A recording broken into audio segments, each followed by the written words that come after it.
கையில அடிச்சுல வாயால அடிச்சு பதில் சொல்லுங்க. 4 பேரும் உங்க வீட்டுல கடைசி 4 பேர் வந்து முடியாதுங்க. பதில் சொல்லுங்க. முடியாது. நான் காமன் பீப்பிள் யார வேணா கேள்வி கேட்கணும். அப்ப நீங்க 2 வருஷம் உட்கார்ந்தீங்க. அவர் கேக்குதுங்க. ஆமா ஏங்க வந்தீங்க அதான் கேக்குறேன் நானும். நான் பதில் சொல்ல முடியாது. 2 வருஷம் பதில் சொல்லணும். முடியாது. அப்ப கிளம்பி போயிட்டே இருக்கணும். முடியாதுங்க. கிளம்பி போயிட்டே இருக்கணும். முடியாது. அப்புறம் இங்கே உட்கார்ந்துக்கணுமா? ஆமா. உட்காரலாமா? ரூல் இருக்கா? ரூல் இருக்கா? உனக்கு ஏழ்றதா ரூல் இருக்கா?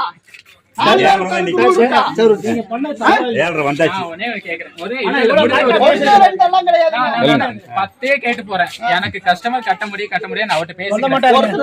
நான் தாங்க பேசுறேன். நான் தாங்க மேனேஜர். நான் தான் கிளம்ப சொன்னாங்க. 3 பேர் கிளம்பணும் முதல்ல. சரிங்க சார். சரிங்க.